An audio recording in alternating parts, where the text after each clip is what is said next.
Hey there, Angry Faithful. I just wanted to drop in, bend your ear a little bit, get your attention.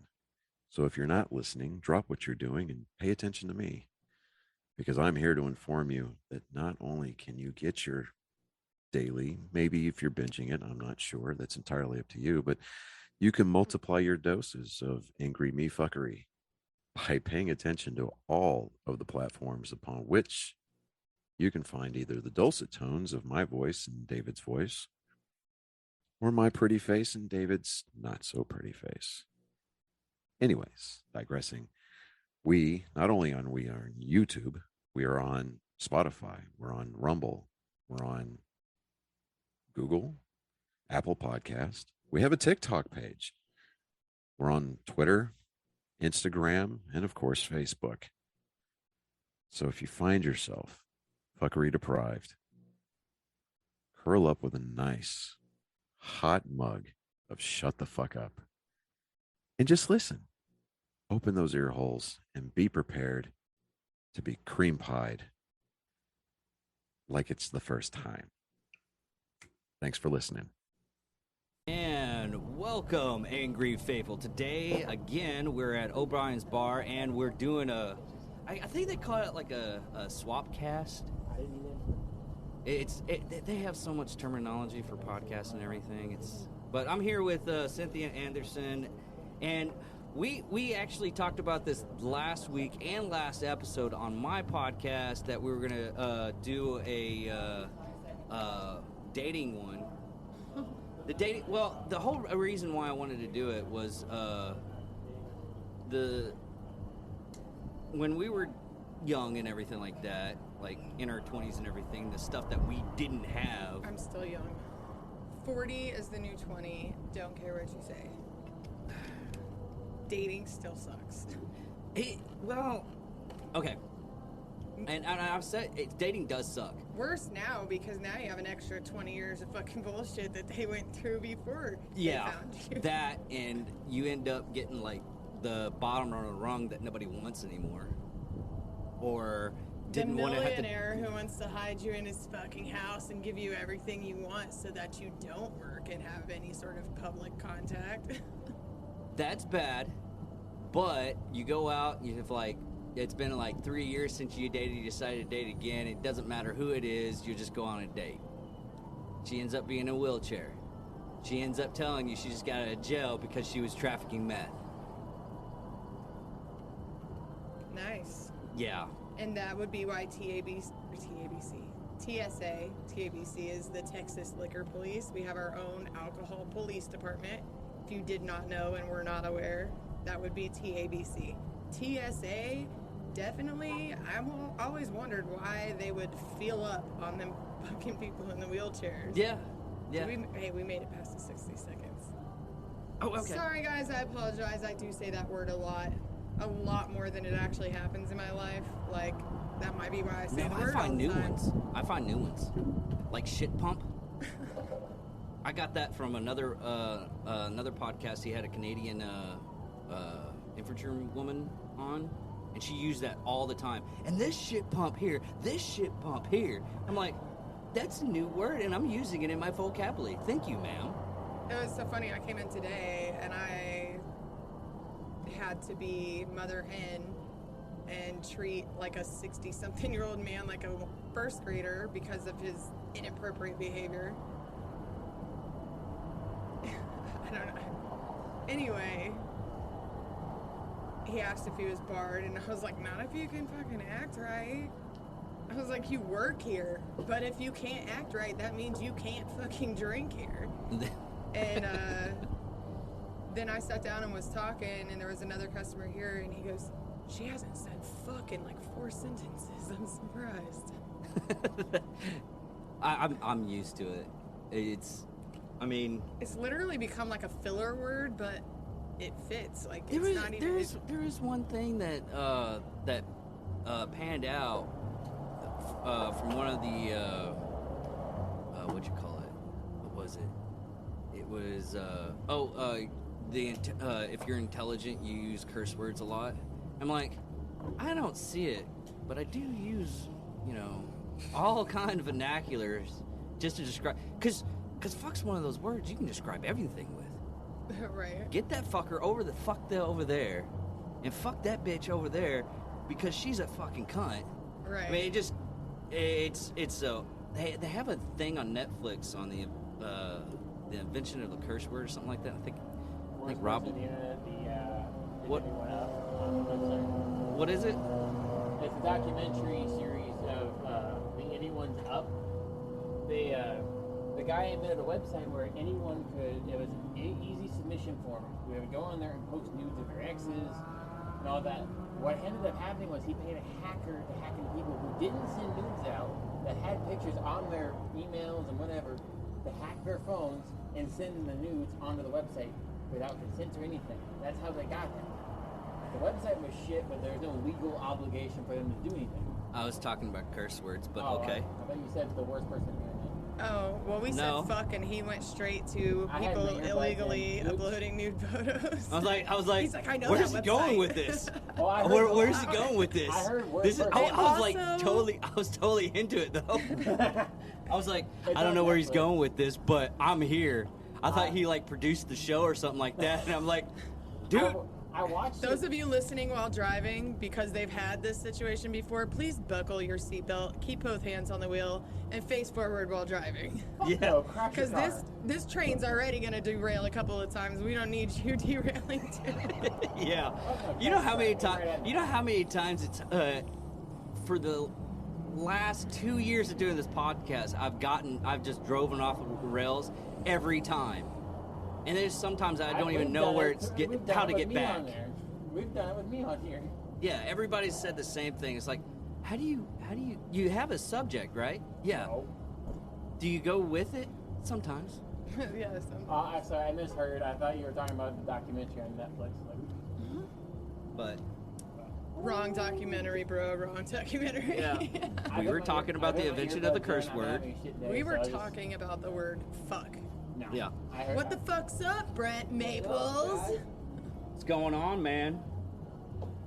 But dating back in the day, I mean, we were in the time frame beginning of email. And how many emails did you get to dating and everything? Because the Match wasn't in Match.com wasn't invented until like Yeah, they 2005 or kicked me something like off that. of all of those immediately because the only reason I've ever tried to use those were to get people to come to the strip club because Oh, so it you're was a the marketing- one. it was a You're the marketing one. You're the thing. one that kept on spamming my stuff, and I I had never spammed anybody. I never even got to that point before I got kicked off the platform. no. Yeah, every one that I had to deal with and everything like that. Because I've gone through like spammers. I love spammers only because that's where I do my gold. Because I'll get like I literally had I guess it's a texting yelling match with the cam girl. Oh, it was so funny because she was like, "Are you gonna come to the this site to verify blah blah blah that you're of age and everything?" I'm like, "No, it just takes me to a porn site, and I just regularly use like RedTube or YouPorn or something like that, or Pornhub, because that shit's free." But what about me? I was like, hey, I'm broke. You're not getting my money.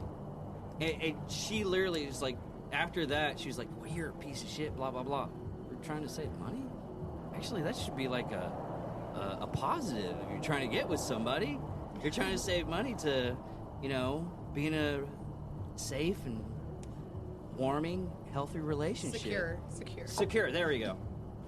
Of course, So they also say that people who cuss a lot are very honest individuals. I'm too honest.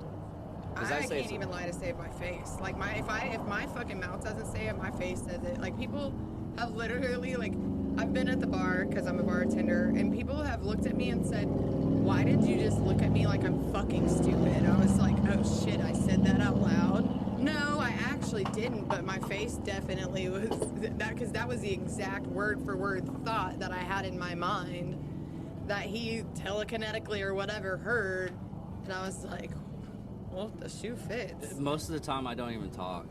I don't have if, to. if I'm literally not saying anything because it's for your safety. It's one of those things because I had somebody, what was it? They're like, no, seriously, tell me the truth. I was like, all right, because I'll always do the whole thing. Do you want me to lie to you or you want me to tell you the truth? Tell me the truth. And I tell them the truth. It's like, Jesus, that's what you think about me? I'm like, no, that's what I think about the situation. And you want to take it how you want to take it. It's no big deal. But if you want me to lie to you, I can tell you everything's going to be unicorns and rainbows. It's going to be awesome. Everything's going to be all right. Because I was talking to a person that just lost a parent, and they were like, how do you deal with this stuff? Oh, you don't. It's going to be scarred for a lifetime, especially, and they're like, why would you say that? I'm like, because it's happened to me. I've had a shitty life, and I still have moments to where it just fucking hurts. And they're like, but aren't you supposed to be, caring and everything like that? That is me caring. That's me caring because the basic fact of I'm letting you know you're going to have to deal with it your own way. Everybody's different. Don't become a whore. After my mom passed, I fucking around. If there was a hole, I'd probably hit it. My grandma passed 2 days later. I went and picked up all my shit and hadn't talked to my boyfriend in a couple months since then. I was like, yeah, I don't have time to deal with coping and your fucking shit. Goodbye. Yeah. It's just not today. It's just one of those things. But I mean, is it a little bit easier? I mean, your profession. I mean, right now you're just doing a general manager of the bar, but your actual profession, being an adult entertainer, that's one thing that's always interested in me is how do adult entertainment workers actually date? Because I've heard like different things on like it's so fucked up. The people that work in the porn industry dating what they call a civilian that's not actually part of that kind of industry and everything like that. And I've gotten it to where they were like, I just want to come home and just have a nice relaxing evening and everything, and that's it. It's the same as like a firefighter, he goes and battles the fucking blazes, he's got dirt all over him. When he comes home, he wants to be clean and relaxed. Like, we want to do the same thing. We want to hang up our shoes in the fucking locker room and hope they don't get stolen, go home and forget about all this crazy shit that happened in our life that day. But it ends up being that, people see a lot of girls in domestic violence relationships or like with narcissists and stuff like that. And it's because it takes, first off, you can't be fucking weak and date an entertainer. You just can't. You have to be mentally and emotionally secure in yourself and your relationship in order to handle that line of work. And then still, I have literally watched, to me, it takes an alpha to attract me because I have simps knocking on my shit all the time. You know what I mean? So it takes somebody that's really strong and persistent as fuck to get any of my attention, which isn't good because, like, I mean, I've literally almost been killed by an ex-boyfriend because he was strong as fuck. Guy made like $28 an hour, was a contractor, was fucking amazing. And they think that they're okay with it, and they are, until they actually develop genuine feelings, which is about the 4-month mark. And then you got it like down. I'm serious, man. It's like, and then they really weren't okay with it in the beginning. They just thought that eventually you would fall in love with them too, and you would want to give it up because you love them.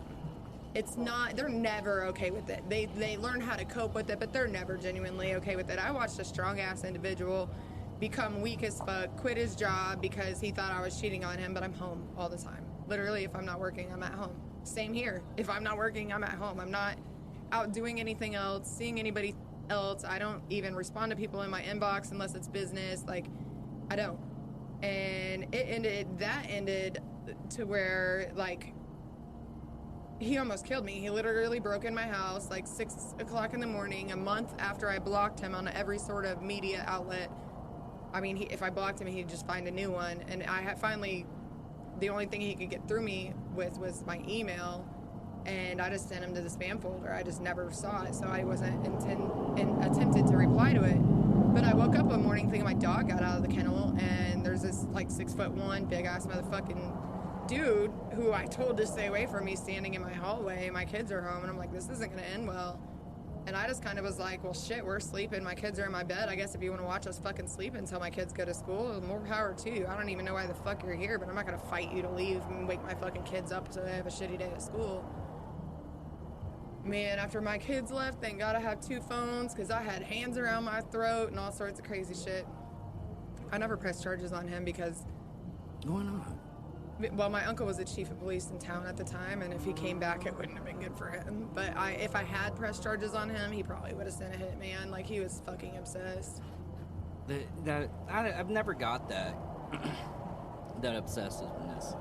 He literally didn't want me. Because I was a stripper. But he didn't want anybody else to have me either, so it was... I never got that kind of narcissist. I really don't. It's like, I had... The best example, I get it, kind of, because I did it myself. I was wanting to break up with this chick. She broke up with me first. I went over to my buddy's house. I was like, dude, she broke up with me. I can't believe it. I was like, dude, a week ago you were wanting to break up with her. Oh, yeah. That was the end of the subject. I just had to have somebody, like, help me realize that we were done. Yeah. It's just, I didn't take that step first. Yeah, the That was my rejection problem. burns. Yes. And after that, it was one of those things. It's like after. What was really sad is like at the time I was working corrections because I was like, she didn't get my time frame. I worked 12-hour shift in this heat in a basic Connex box for 12 hours, and I got home, showered, got my uniform ready for the next day, passed out. And after I woke up probably around about 4 o'clock, and I had to leave probably around 5 o'clock just to get in, because technically I worked probably about 14 hours. Getting in and out, I added an extra 2 hours. She didn't get the fact that I needed those hours to cool down and get myself to deal with stupid people. Because that's what it is. You go to work, you deal with stupid people, both the officers and the inmates. She didn't get that. She kept on, was like, hey, could you go to the store and go do this? Can you go to this? Can it wait until I get off? Like, for, like, because I had, like, 4 days on, 4 days off. She didn't get the fact that, let's do it on the 4 days off. So he can, she was total narcissist. She ended up to the point where she would literally tell me, it's like, well, I had this one boyfriend that did this for me. I had this one boyfriend that did this for me. And I was like, did you have any of them that had dealt with your fucking talking bullshit like this? I literally said that. I just, like, one day, I was like, why aren't you with those people? Why are you tired of it? I was like, why can't you can't different. I mean, it was one of those moments, it was just the sex was really, really good. Yeah, I think, well, at one point I actually, and maybe because of that, thought this guy was the one, and I quit dancing for like 2 months, and let me tell you, like, it had already gotten to that level of toxic, you know what I mean? That didn't even matter. If I was 15 minutes late getting home, he'd be like, what's that in your eyelash? Were you underneath the desk giving your boss a blowjob? I'm like, holy fuck, bro. Like, fuck this. I'm not going to be broke and miserable. If you're going to continue, like, if you're just going to treat me like this, I'm fucking dancing, dude. I don't give a fuck. And I did. I went back to dancing. It's really weird that, because I would do that joke, but I would be joking. I'm like, oh, your knees are messed up? Were you underneath the desk giving your boss a blowjob? I would expect you to say, didn't you do that like last week? Like, yeah, but he keeps on calling. Yeah, crazy. It really is. Now, when you're actually doing tours and everything, how does that act? How do you actually do that? Do you just do it like, I know a lot of like people that do that type of stuff, not as a adult entertainer, but people that travel for work, like comedians and everything. They just do like a weekends, and they're back home for like 4 to 5 days. Is that the same case, or do you do it the whole week? Well, it all depends on the club that you're booked at, because they all have their own different thing. They all have their own different price settings that they pay. It all just depends on how the agent set it up. Sometimes, like when I do the West Virginia tour, which they haven't had us doing since COVID. They haven't had features there, but they owned 3 clubs, one in Princeton, one in Charleston, and one in Barboursville. And so we would go to Princeton the first night, we went to Charleston the first night, Princeton the second night, and Barboursville the third night. So it was still a 1 weekend tour, but it was a freaking hour and 20-minute drive between each destination that you got to unpack and reload. Here at Maximus, and both here and Victoria, they do 1 week. They do Monday through Saturday. We call it stripper boot camp because there's no other club that does a whole fucking week, 3 shows a night. It's a lot of work, a lot. And this is typically the first tour that they send anybody on. That's also why we call it stripper boot camp. Oh, okay. Have you been to the one over by Omaha, Nebraska? There's one, I forget the name, but a buddy of mine used to manage it. I think there's a guy named Buddha that manages a club out in Nebraska. Or maybe that's South Dakota. I don't know. I've been to 13 states, but most of them are like east or are Midwest, South, and then Southeast. Like I was Miss Exotic Wisconsin in 2017. I've been to New Orleans, Vegas, West Virginia, Iowa, Illinois, Michigan. I will never go back. That was not fun. Iowa? Michigan. Oh, Michigan. Fucking Battle Creek, Michigan. What was that horrible? Well, they like to see who's published on the billboards and then watch you get into your car and then pull you over because they know the probability of you drinking and being a celebrity and then making... Yeah, I had the same problem in There was Abilene. like 5 of us who got DUIs and being followed straight from that club.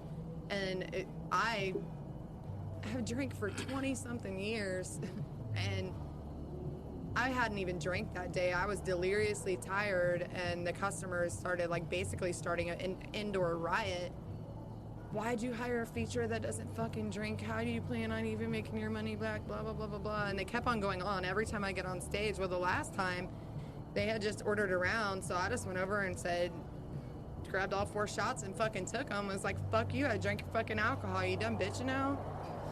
And then I was like, let me out the back before y'all close. I don't want these creeps following me. They want me to go to the casino with them now that I drank their alcohol, and they're fucking weird. I'm not going anywhere with them, so let me out the back door. Well, my phone wasn't connecting, so my GPS wasn't connecting, and I just pulled out of there. I know I have about 10 minutes to drive, and then I'm going to be close to my turn for my hotel. Well, it had just started snowing out, and I did take those 4 shots. I'm like, I have 10 minutes to get the fuck where I'm going anyway, you know? And, man, I'm used to drinking 4 to 8 shots an hour for an 8 to 10 hour shift, and still being completely functional. Well, you're not going to pass a breathalyzer with 4 shots, period, within an hour, probably for at least 5 hours, and they totally screwed the shit out of me. I actually found out on the Failure Stop podcast. I was listening to that today, and they were talking about DUIs and everything like that.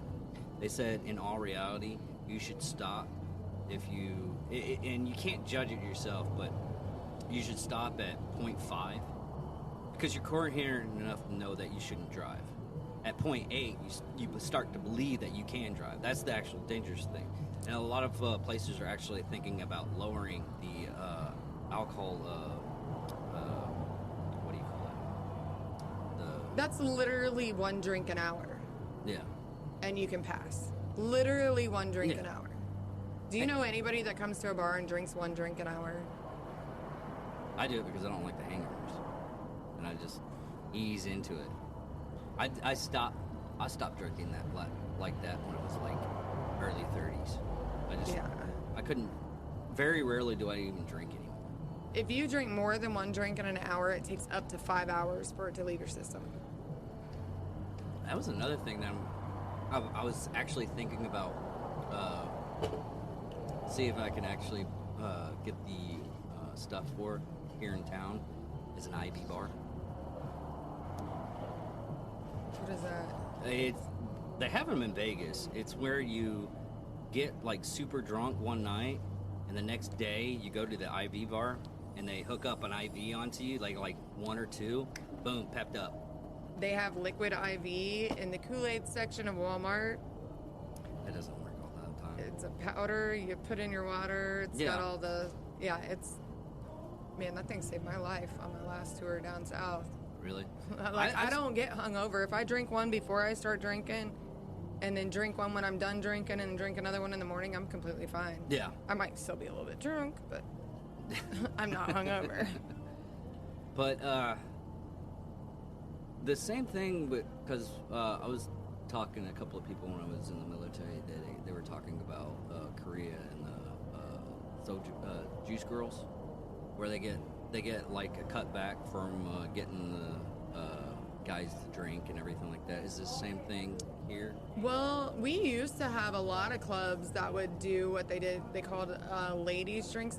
Okay, when I first started dancing, mind you, dancing literally is modern day pimping. When I first started dancing at the age of 18, we got paid for all the liquor that we sold. So like the old school gangster guy who ran the bar, that was the first place I ever worked was actually in Florida. But when I came back home shortly, like 6 months later, I was working in a river city. And what that means is this is literally a village of 150 people on the state line. So yes, there's police within a 5-minute, but they're not from this state. They're from Iowa, so they don't have jurisdiction to go over to Illinois unless there's an emergency. Then the ambulances and stuff can go over there.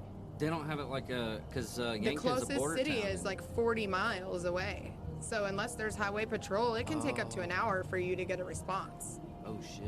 So it was pretty gangster.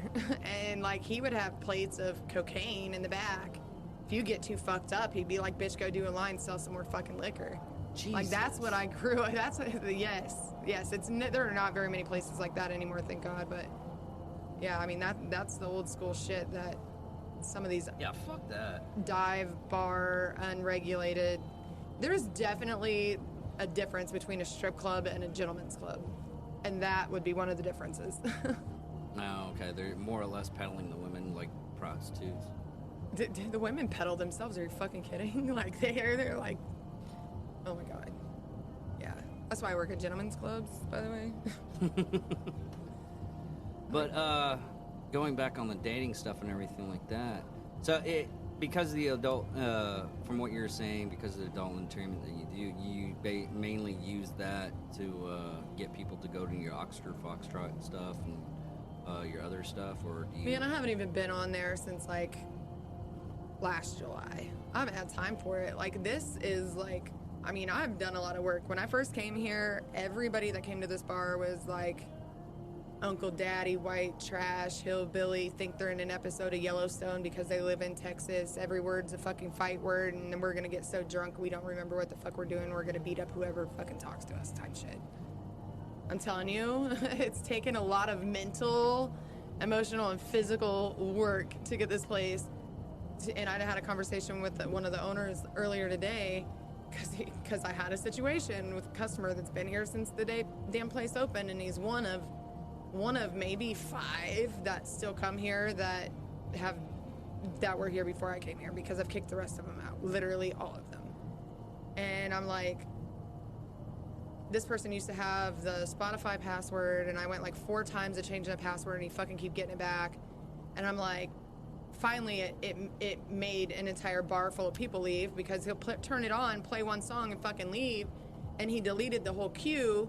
So then when that one song's over, the speakers start going really loud. Well, when it's in his fucking pocket and I'm disconnecting it and it keeps reconnecting it for 20 minutes, every couple minutes the damn speakers would start going cleaned out a whole bar full of people, and now he doesn't have the password anymore. So There's I'm no like, 2-step passwords on that? Not if you have the app and it's logged in on your phone. No, you can have it go. The way it's like all my stuff, there's always a 2-step process. You have to go through like. Yeah, I don't know. That fight's over. I won. Okay. But usually, And now I don't remember the fucking password because I had to change it so many times. I'm like, I hope the computer never logs this out. But so you're still doing the you're getting everything set up so you can actually start doing more traveling to do more gentlemen's clubs, I guess.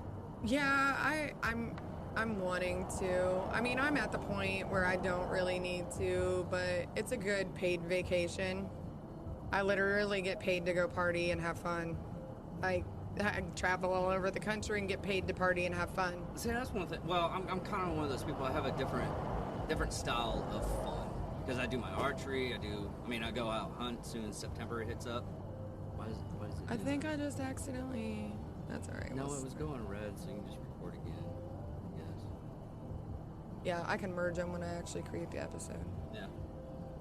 But no, I have different. That's the reason why I don't like going. But to I bars have out to security. Yeah. None of the I have a contract. I have my own dressing room. I don't have to deal with the catty BS that dressing room saga has every night. Like, I have security. I have the option. If I want to do private dances, I can, but I don't have to. And I'm already getting paid and making a couple $100 every time my foot hits the stage. So unless the person's treating me right or paying me right, I'm not fucking doing it. Okay. So it's literally theater.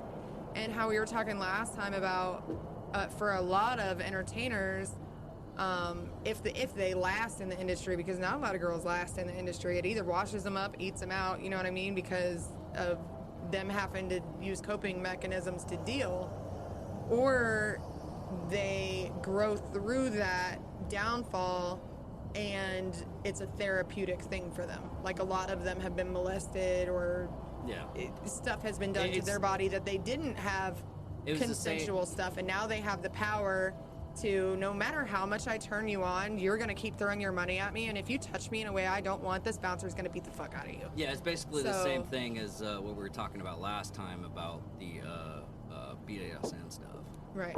It's sometimes it's taking back control, and it is hard to take back control with a lot of stuff, especially with anything that's abusive to your body or your mind. But it's... And I never really thought about it, but one of my big things is, like, I do a hot for teacher, and I have the paddle, except for instead of me paddling people, I let them paddle me. And I'm like, is your dick small? Like, because your muscles obviously are. Like, I can't even feel that. What are you doing? I got beat a lot when I was a kid, so I don't know if that's another form of, like, I have the power type thing. Yeah. Because I've literally had these paddles broken on me, but I also had that as a child, so it's not... But this is like me, I'm getting paid to get beat now, you know what I mean? Like, I'm not just getting beat because my dad's a dick. Like, I'm getting paid to fucking do it. And I'm like, and I'm like, you conditioned me to be a fucking stripper. Like, you know what I mean? Yeah. Like, not the beating part, but the other shit. Like, I mean, I'm fucking really good at my job. That's why I'm internationally recognized. Yeah. Thank you, Daddy. That was awkward and weird. Like they had one that she was talking about that had like rhinestones on a ping pong paddle. I was like, what?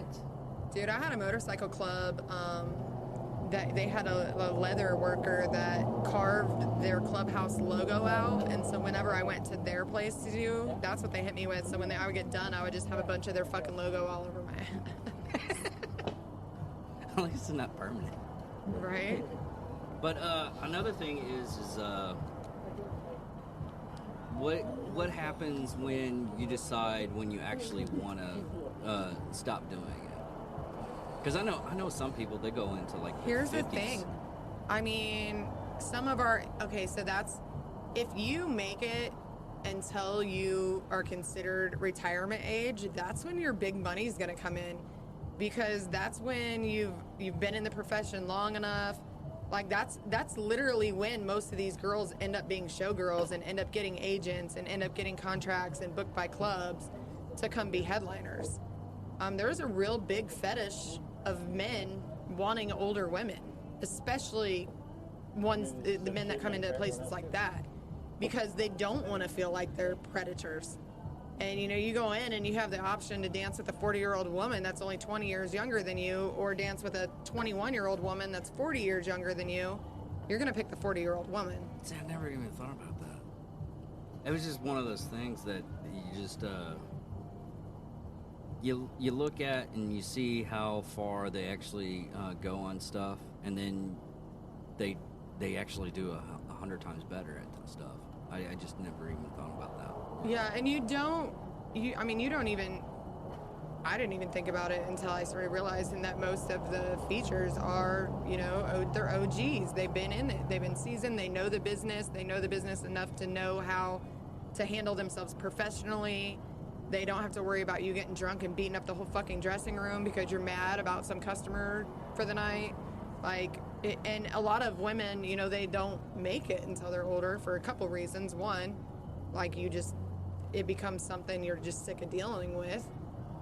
Two, it takes a major toll on your body, a major toll.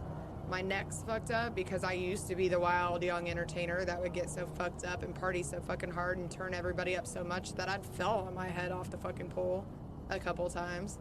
My top 4 vertebrae are severed together, and I don't even know whether it's from rodeo or from dancing and falling on my fucking head, but I'm pretty sure it's from both. And part of it definitely from falling on my head, because I'm gonna get fucked up again tomorrow when I go back to work. So that pain's going away, you know what I mean? I don't need to go to the doctor. I can still move and function. I need to make money. Was the mental, back then. Now I'm like, I had it when I was in the military. I pulled a lot of my groin muscle, but my ab muscles. It was a stupid thing. I thought he had I think it was close to about 500 pounds of equipment and everything, and I was pushing it off, and I had the handle and everything like that. He didn't have it, and I was still holding on to it, so I had to pull it back in. And yeah, I had strained over everything, and I went back to work the next day. I just popped a couple of ibuprofens, and that was good. Well, everybody thinks it's so cool when the stripper flips upside down on the pole. I did that one day and rolled a rib and perforated my fucking lung. Damn. And every 4th breath that I would take, I would start going into a coughing fit because I couldn't fucking breathe. And I was like, fuck it, I ain't taking off of work. This just means we need to hang out in the champagne room because I can't go on stage. I'm in pain. Get me drunk and let's have fun. Yeah. I don't know. I guess maybe a lot of that comes from my upbringing and being a farmer's granddaughter and constantly, watching my grandpa. He's fucked up and the conveyor belts broke down and he don't care. He's going to grab 5-gallon buckets to feed 100 head of cow. I don't know if it's that part or if, I'm sure part of it has to do with how I'm raised, but I'm just a go-getter. It's not, everything in my life has always been mind over matter, and I'm better move out of my way.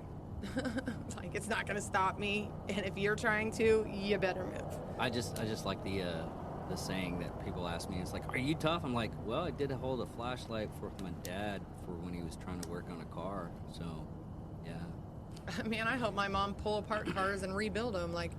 She owned a construction company, and that's what I did on the weekends. Her dad owned a tree service, and if I got in trouble, I had to go deal with him on the weekends, picking up logs and stuff. I've always just been, my whole family is all business oriented. Everybody either is in law enforcement or they own a business. So, yeah. That's like that now. My dad was prior military, and then he went to the sheriff's department and everything like that.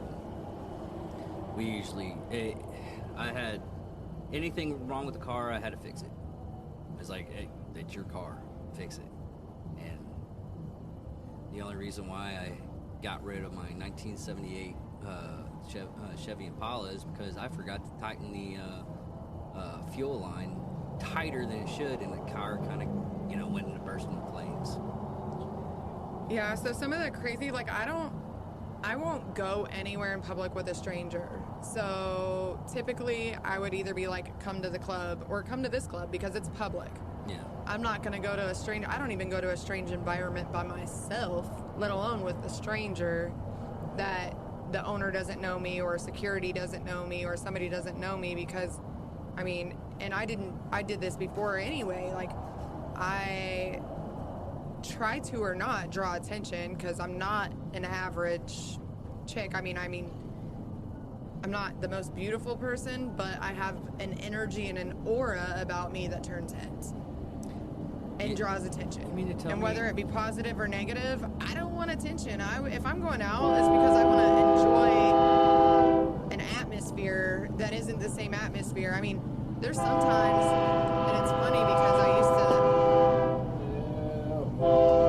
Yeah, that's a train rolling by. I guess it's that time. You know what? That's typically our cue that we're almost out of time. Yeah, that usually is the cue. Okay, I think he's done honking. No, you don't get into white vans for free tacos? No. Oh, it's a fun We were just ride. talking last night because we had a black van that looked like one of those white vans parked outside of the strip club. I bartended at the strip club last night because they were short on staff. Uh-huh. And our dancers are like, that guy's creepy. And the security's like, fuck yeah, he is. He's driving one of those fucking white vans, except for it's black. It makes it even scarier. That's crazy. Yeah. Yeah. So, like, I really don't date. You have to, like, make yourself known to me and hang out with me for quite a while before I ever voluntarily go anywhere. And typically I'm driving my own fucking car there because I've been in the industry for too long. I've seen too many people. You know, everybody's like, oh, let's get married. And it's like, you think that's the end all, the answer for everything? Like, you know how many married men, like, no, those are the fucking worst. Like, it's like, no. I still like the little. So trust is a big issue for me. Yeah. And so I don't I really date. still like the science experiment, I guess you would call it, because we had a Graham Central Station, and me and a buddy of mine, we tried to get women's numbers and everything throughout the night. Well, we both didn't wear wedding bands, and he was the one that told me this thing: if you wear a wedding band, it's more likely you actually pick up a number and pick up a woman. I was like, bullshit. We went up there, no wedding bands. I didn't pick up anything. He made maybe about one number and one check. Next night, and it was exact night, we went to the pawn shop beforehand, got a couple of wedding gold bands, went out to the club. I got like 5 and he got like 15. I'm like, what the fuck? I just didn't get it. Well, I guess it's safe for women to be that with men that are like that because they're already tied down and they don't have to worry about them wanting to swoop them off their feet or move Yeah, them in. that was the conclusion of the whole thing. Was I just believe that they know it's gonna be safe, or it's one of those things is this person's already taken, someone actually cares about and everything like that. Maybe I can get in on that stuff. I mean, a lot of the cases was that. Yeah. Because I get called one of the numbers, and I was like, "Hey, we met last night, blah blah blah," and I did it like an actual science experiment. It's like, hey, just like why did you give me your number? And she was like, "Well, you seem like a nice guy and everything like that, and I saw that someone literally verbatim. I saw that you were married, but you're still talking to me and everything like that, and I thought it was a safe approach and everything." I was like, "I'm not married." She's like, "What?" I was like, "No, I'm not married." "So you lied to me, blah, blah, blah." I was like, "No, I didn't lie to you. You just perceived that." Shout out to DJ Cody Yarbrough in the house. What's up? But I guess that's the end of the episode. You're going to have to splice that together somehow. And, Oh, it just merges it by itself. It does it? Mm-hmm. Yeah, I just drag and drop and then create episodes. Okay, I'm done with this whole something wanting to be in my ass shit. I have a bug down the back of my fucking head. I'm so glad I got this on video.